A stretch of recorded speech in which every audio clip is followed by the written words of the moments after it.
Hey, good morning, friends. It is Nick Mulbauer here, and we are just out taking a day off work to do some fishing, just a leisure day, seeing what these fish are up to. It's late October, water temps are 59 degrees, so these fish can be anywhere this time of year. Top Water has been the producer this morning.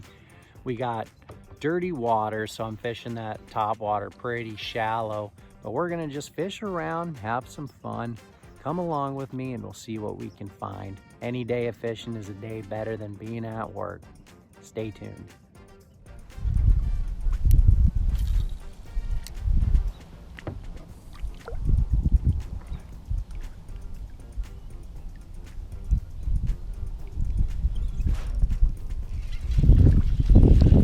There's my first one on something other than a topwater lure, and I caught it on a hair jig, the VMC Dominator jig. It's all black. I think it comes in brown. It has a little bit of tinsel on it.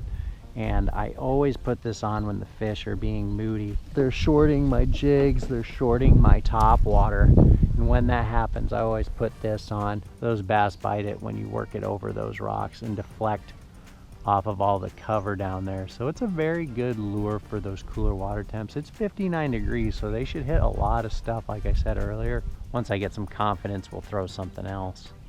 I ended up fishing that hair jig all morning, and I would pepper in other lures to see if they would hit those as well. But what ended up happening was those bass would short strike or pick up every lure and spit it just as fast. I knew those fish had picked up a lure, but I could not set a hook on them. Pick it up, drop it, pick it up, drop it. That was the story of the entire morning. At the end of the day though, the last 15 minutes, the fish started to bite. It was like a switch had gone off and those fish were just starting to eat again. The fish were finally starting to cooperate, and I finally got to set the hook on something of some decent size. Check it out.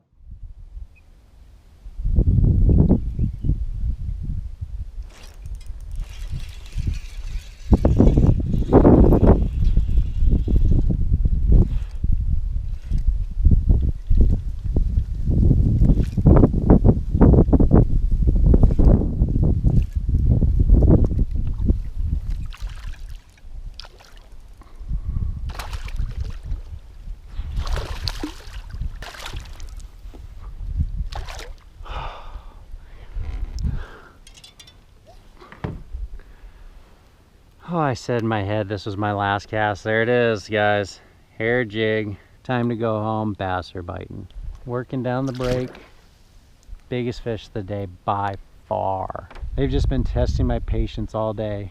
I've been just fishing. They just keep picking it up and spitting it so fast I can't even set the hook. I just feel them. They come up, they bite it, and then they spit it. But now they're finally kind of hitting it. I'm actually getting an opportunity to set hooks. And there you have it, folks. I will share with you guys some of the other lures I like to fish when those water temps start getting into that 50s realm. I was throwing a crankbait. I threw a jerk bait. I threw a soft plastic jerk bait, you know, just a soft plastic minnow on a jig head. I threw a creature bait. I threw a jig, and they would do the same thing for every bait. I threw a top water. As the day progressed, what they would do is they would pick it up and spit it, or they would just swirl it. I saw on top water multiple fish. I would spook them, or they would swirl it. They'd do like a 180. They'd whip a shitty on that lure, and they would just go away, just swim away. Even the hair jig, the fish did not commit to that lure up until the last 15 minutes of fishing. So I don't know what was going on with those fish that morning, and that is what makes fishing, and that's what I enjoy about fishing. I enjoy the fun of both figuring out and patterning fish, and I also kind of, with a hint of stress, enjoy figuring them out. What is it that I need to do to get these fish to bite? If it was good fishing all the time, you wouldn't know what good fishing really was. Those tough days, be patient, stick it out, because you never know what's gonna happen, guys. You could have those last 10 to 15 minutes, and that is when a switch could flip and those fish will start to bite. Like and subscribe if you dig the content. I'll see y'all soon. Take care. Have a great work week. We'll get them again next time. Peace.